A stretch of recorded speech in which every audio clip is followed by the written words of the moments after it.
I might just patch the two other podcasts, these both podcasts together, truthfully, for the audio version. What are you going to do with the next signing? Great point.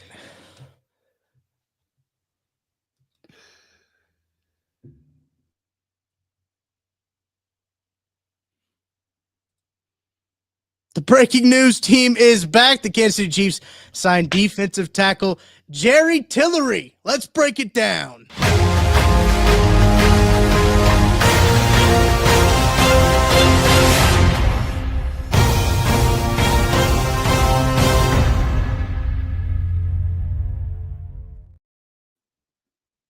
Happy Friday, Chiefs Kingdom, as the Kansas City Chiefs are making moves on a Friday. Defensive tackle, former Charger, former Viking, former Raider, Jerry Tillery is going to be playing. Hey, now we know who is going to be playing next to Chris Jones for at least a little bit next year. Maybe. It's a one-year deal for Jerry Tillery coming to the Kansas City Chiefs. Maddie Lane, Tucker Franklin. Maddie, how you feeling? Listen, anytime that the tweet coming out from Rapshi or Schefter or Fowler can include the words former first-round pick to elevate the player, you know you're off to a good start. When that has to be included, you know you're off to a good start. No, listen, I'm happy the Chiefs went out and signed a defensive tackle. They clearly need people in that room. They have multiple holes in the defensive line room, especially the defensive tackle spot. And so, now they start to fill some of these holes. I don't think Jerry Tillery is a starter. I think there's a reason you didn't see the money in the tweet. I think there's a reason it was just a one-year deal with no money included. I don't think he's a starter, but I think they are after somebody that can maybe take on Tershawn Wharton's role of maybe like last year, right? Before he had the full-on breakout this year, they're just looking for somebody to help alleviate some of those reps on Chris Jones, and they need a situational pass rusher coming on. I do think Nate Taylor and I were just on here a little bit ago talking about, talking to the chat, getting some questions, as obviously Kareem Hunt signed a little bit ago. Joseph Jackson, thank you for your super chat. Why don't you just stay on, Tucker? And honestly, at this point, you guys might be getting a live stream of me editing podcasts. And it's just going to be me swearing into this microphone when I'm editing podcasts, just because of whatever happens, we're just going to have to go live for. So appreciate that super chat, Joseph. But yes, we were talking about this as just like, hey, they're going to need some bodies at least, because they don't have anybody to play defensive tackle besides Chris Jones. Look, you and Nate talked about it on 21 Questions that will air on Sunday. I talked about it with Matt Verderam. That will air tomorrow, about the defensive tackle position and kind of how it needs to. Jake Dennis, appreciate you hanging out, watching us. Tucker's my therapist at this point. I appreciate that. Appreciate you guys hanging out with us here as we break down Jerry Tillery. But Maddie, should I read the Wikipedia page? Should we give a bio blast to Jerry Tillery before we fully dive into?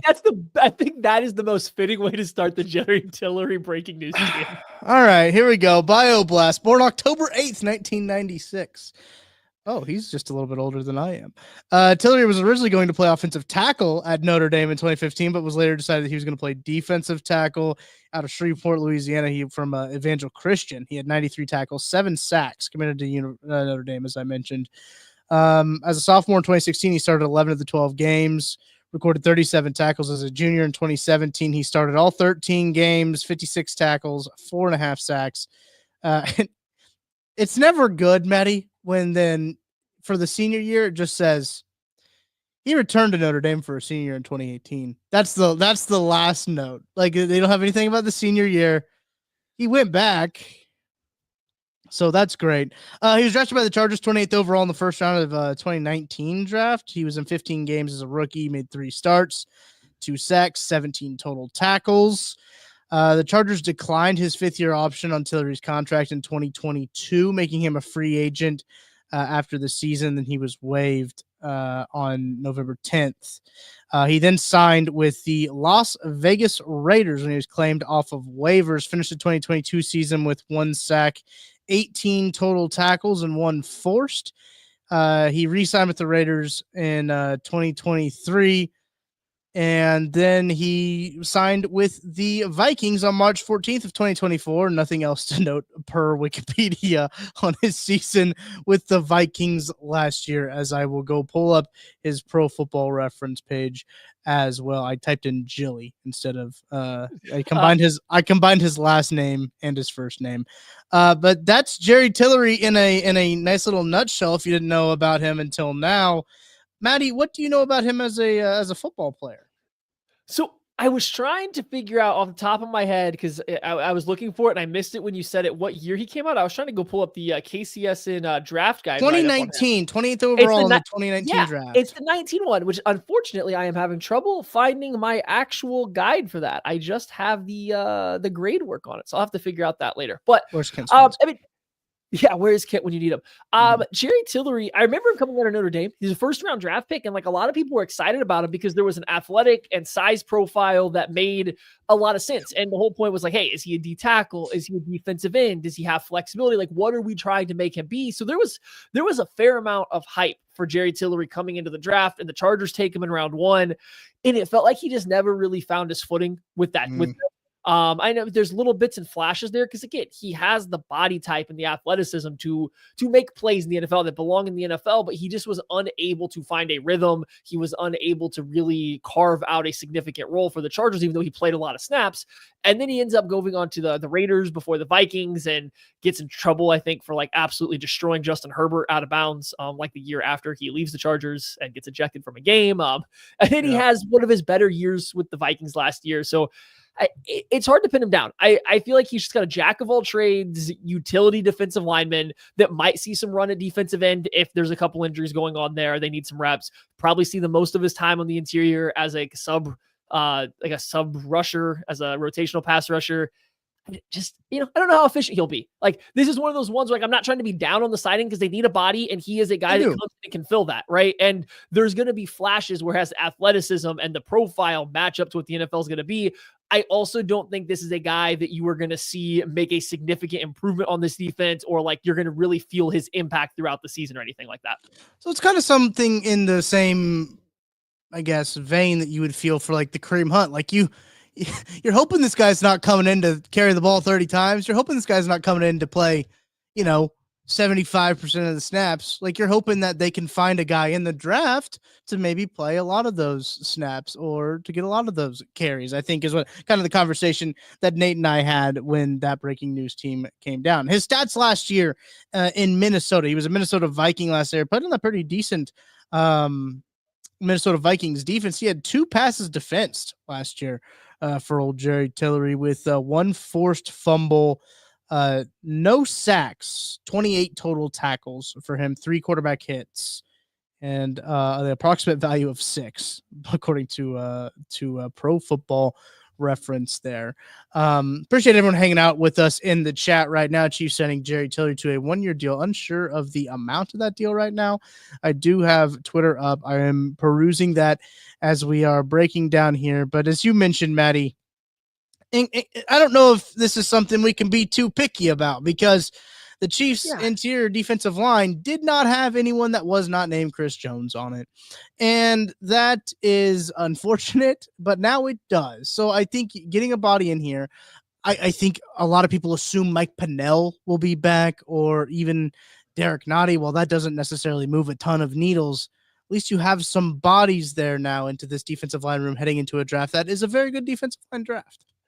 Yeah, I would say this is similar to my take on the Kareem Hunt situation. The Mr. Kareem Hunt situation is that the Chiefs are trying to fill all of their the holes on their roster. So that way, when they go into the draft, they don't feel like they have to draft a specific position. Now, is Isaiah Pacheco, Mr. Kareem Hunt, Elijah Mitchell, Carson Steele enough to say, like, we're good at running back? Absolutely not. Is Jerry Tillery and Mike Pennell and Chris Jones enough to say we're good at defensive tackle? Absolutely not. Right. But if the opportunity doesn't present itself, you don't want to have to go out of your way to reach for one of these positions or a defensive tackle at any point in time, because you don't have somebody who can, a warm body to actively step into that spot on the roster. So I just feel like, and you might have a few more of these kind of moves so the Chiefs come over the weekend or the next next few weeks where it's, we just want to get somebody that we feel like if we had to play a game right now, we could run them out there and play. So that way, come draft time, we can not go full best player available, but we at least don't feel like we have to chase our own tails to get specific positions. And that's kind of what I feel like this Tillery signing is. And he's also a guy that, I mean, he fits what the Chiefs like out of defensive linemen, whether you want to kick him inside and give him like that pass to rush versatility, or you want to play him on the edge. Like, he just kind of fits the role that they look for, like the type of players they go for. So get the signing 100%. It's not an overly exciting one, but they're adding bodies. So that way the draft comes and it'll be a little bit easier. Yeah, I'm excited because there's a guy who wasn't on this team last year, and they added a defensive tackle and a defensive lineman who wasn't on the team last year, Matty. That's kind of a big deal, in my opinion, because they just kept running it back with the same defensive line. This is a different defensive lineman, but as you mentioned, these are his pre-draft measurables, right? So obviously things change, but coming into the draft, he was 6'6.5", 295 pounds, arm length of 34 and a quarter. So like, he has the long arms, he's got the size of the interior guys that they like. I'll be interested to see how they are able to use them. But Matt Moon says this here: rotational guy who raises the floor, draft a couple guys. I agree. It's a floor raiser move here. I do like that they are adding new blood as well, as I mentioned already. New blood into this defensive line room is something that I think was needed from the past couple of years. Yeah, and like that is the big part of it. Like, right, they do need to get some new people in there, people that, I don't want to say that the guys on the team weren't like hungry or anything like that, but there's a comfort level when you've been here for 4 years, or in Pennell's case, you're here for a couple years, you leave, then you come back. Noddy, Pennell, Tershawn Wharton, and Chris Jones, these guys have been like, career-long Kansas City Chiefs. This is like all they know, and that's not a bad thing, but it's also not a bad thing to add in new blood, new people to work into that room, to push those guys to learn a new system, to be in a new place that maybe cultivates a better environment than where they had been before. And then they all of a sudden, now you get these guys having career years. So yeah, I like bringing in an outside presence. I like bringing in a body at defensive tackle, because this was something that was very confusing to me, the route that they were going with this up until this point. Right. And so we'll just have to see. We just kind of got to hope that they can pick out the strengths that he had showed and flashed a little bit with the Raiders and the Vikings, more so than with the Chargers, and get to like him to expand on those once he gets going with the Chiefs. So that way that he can maybe play up closer to the Tershawn Wharton level that we saw last year. Cause like, I don't know if we're all ready for the step back that might be as of right now. Wharton was very good last year. At times, he was their second best pass rusher, like their second most dangerous pass rusher. I don't know if Tillery's going to get up to that level, but he at least can close the gap from Derek Noddy or Mike Pennell to that player at some point in time going forward. I do think, Maddie, maybe I'm big braining this a little bit too much. So I'm kind of taking a step back and thinking about this move kind of in comparison to all of free agency. This move feels like a microcosm of the whole Chiefs free agency, where it checks boxes of what they needed. It might not be the most sexy name or the most sexy player that they could have got at that position, but it certainly raises the floor.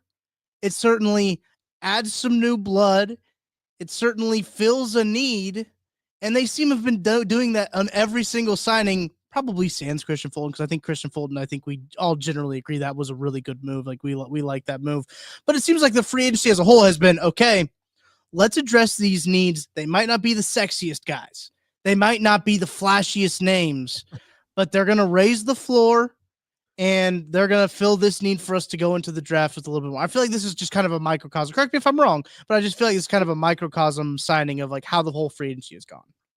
Yeah, I mean, I feel like that's the route they're going right now. Like, they're definitely raising the floor a little bit. They're trying to, and this, I think the Mr. Kareem Hunt signing is what really set me off down this. Is I think announcing him coming back to me was like the sign of, okay, I think they're done making splashes. Now they are just preparing themselves for the draft. They are preparing themselves for the future.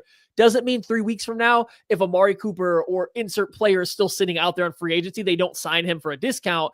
I just mean that like their plans in terms of signing guys is kind of over. So I think it's just about preparing this roster to head into the draft, that they don't feel like, again, that they have to chase after any position or like any particular player. And yeah, Jerry Tillery's played in the league for 6 years now. He's proven, and he's played like, 30 to 40% of the snaps almost every single year or a little bit more. Like he's proven to belong on a football field. Like you said, maybe not the flashiest guy, maybe not the sexiest guy as a player. I'm not gonna say anything about anybody's looks here. Shout out to you, Jerry Tillery. Maybe you are the sexiest guy in your own mind. Great mustache. Great mustache. Yeah. But no, you get him out there, like you just have somebody that can eat snaps, maybe not give you high-end play on them, but eat snaps a little bit, and they don't have that. So, yeah, I think that's the point of free agency the Chiefs are in at this point in time, and Tillery and Mr. Kareem Hunt kind of say that.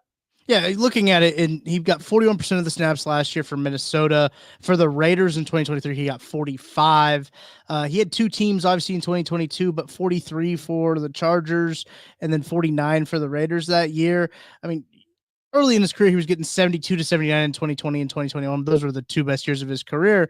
But now he's still getting, he's getting 40-ish percent, 40 to 45% of the snap. I think you'll take that, right? You need somebody to get some snaps here for the Chiefs. But I do think that, as you mentioned, there's not going to be any incredibly flashy moves. I did see that Rashee Rice was with Stephon Diggs. I don't know if you saw that picture. Rashee Rice was with. Oh no, cool. Yeah, maybe that. Hold on, never mind. I'm changing my mind now. There's going to be a flashy move. God, imagine. It's going to be Stephon Diggs, 1 year, $6 million, 12 void years. Let's go. I actually want to say this. Something I find a little intriguing about this is how are they going to use Jerry Tillery? If you look at like just where he aligns, it's been almost an equal amount of playing what PFF calls over the tackle, but it's essentially just playing as like a 4-eye tech, a 5 tech. So head up over the offensive tackle, which is more of like an odd front defensive end alignment. I guess maybe, with the Vikings or like the Raiders a couple years back, that would have been, I guess, like a strong side defensive end as much as it's been in the B gap, which is what you think of as Chris Jones as your 3 tech. So he's been a pretty even split in that regard of both being like on the tackle, over the tackle versus in the B gap. I would assume with the Chiefs, he's going to predominantly be an interior player. I think, but I don't know. I'm very curious as to where they see his best fit for this team because he has the length, he has enough athleticism that you can flex him out a little bit. And when he's I think he's like 6'6". When you're 6'6" and don't play with necessarily the best pad level, you can get moved around on the interior. Sometimes it's a benefit to rush on the interior with that like length advantage. Other times it's a detriment. And I think he's a guy that will show you both in the same game. So I am curious to see how they use him or like where they plan on aligning him at some point in time. It'll be interesting to see this comment from Joshua Zystra. Cowboys don't want to win Super Bowls. Maybe Mozzie Smith can be cheap. And look, they thought the Chiefs wanted to draft Mozzie Smith. That's why they didn't want to trade with him. They said, no, we want Mozzie Smith. How's that worked out for them so far?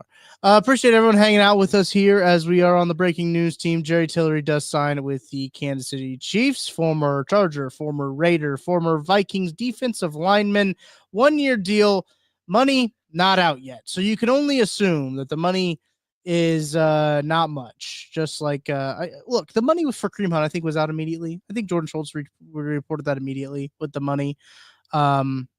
This one, you might have to dig a little bit for this one. Same thing with the Gardner Minshew deal when it was reported. No money on that one. But yes, we are rolling on here. Appreciate everyone hanging out with us. Look, if you are listening to this after the fact, we did combine these two audio podcasts together just because it happened so close together. And look, the Chiefs keep doing this thing, Maddie, where they'll make these moves in a flurry. Like, remember the Elijah Mitchell signing happened at like pretty much the same time as the Jalen Moore signing. We were still alive when that happened. So we were able to kind of package those nicely together. I guess before we get out of here, you kind of given your thoughts on Kareem Hunt, on Jerry Tillery. What else in free agency are you seeing? As we already mentioned, probably not a ton of sexy names, flashy names that the Chiefs are going to be adding to their team. What else do you kind of anticipate the Chiefs to be doing?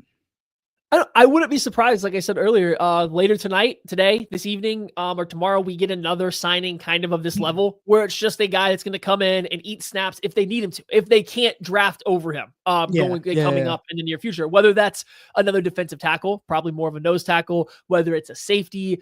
I'm hopeful still that Charles Omenihu comes back. I don't think Jerry Tillery's contract is going to impede that whatsoever, but you're now got another guy with a similar-ish body type, and depends on how they want to use Tillery. Maybe that gets complicated. I don't know, but I wouldn't be surprised to see another guy get signed of this same kind of caliber where like, yeah, he raises the floor in what they have, but you really, really hope you get somebody better in the draft so you don't have to play them because they're just, that's kind of the level we're at now. So yeah, I think that's what's coming next. I don't know there's a whole lot out there, honestly, but I didn't anticipate, Jerry Tillery being signed right now either. So we'll have to see what they do next. Can't wait to see how many void years are on this deal. I'm just joking. I can't get off of void You years, are Maddie. befuddled by the void years. It's pissing me off. Void years are pissing me off. That's gonna do it for this breaking news team. Before we get out of here, super chat here from Slam and Sam, MH Joe, Karloftis, Jones, Tillery, Felix. Is this enough? Probably not. Probably not. But I appreciate the super chat as well. Anything else, Maddie? If you put void years on the Kareem Hunt breaking news team, this one still would have been covered by it already. So see, void years could have worked out. That's going to do it for this breaking news team. Jerry Tillery is a Kansas City Chief. Appreciate you guys hanging out with us as we roll live here on the breaking news team. Make sure to go to KCSN.com to get everything you need to know from Herbert Tiopi. He'll be breaking this move down as well. So for Maddie Lane, I'm Tucker Franklin. We'll see you in probably 15 more minutes.